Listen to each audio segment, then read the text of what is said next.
வசமா சிக்க வச்சுட்டான். ஒழுங்கா இங்க இருந்து போகும். நீயும் இதுக்கு முன்னாடி ஒரு ஜீனியா இருந்தியா? எதையும் சொல்லாம இவளை ஏமாத்திட்டியா? நானா இவனுடைய முன்னாள் காதலி.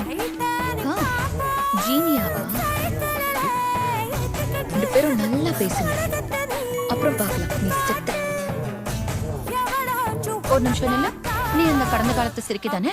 ஆமா, நான் அவளே தாண்டி சிரிக்கும் அவளே. எங்க ஊர்ல மறுஜென்மோன்னு ஒண்ணு இருக்கு. என்ன இவன் மரியாதை இல்லாம பேசிட்டா? அதுக்கும் மேல நான் தான் உன்னோட ஹபிப்தி. நம்மளோட உறவு முறை ரொம்ப சீரியஸா இருந்திருக்கு. ஆனா அது ஜினியாவா இருக்க வாய்ப்பு இருக்குன்னு சொன்னீங்க. அப்படின்னா நீ அவளா?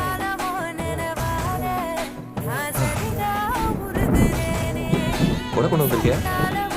கூடயா? அந்த ஜீனியா எல்லாத்தையும் பிளான் பண்ணி பண்றா.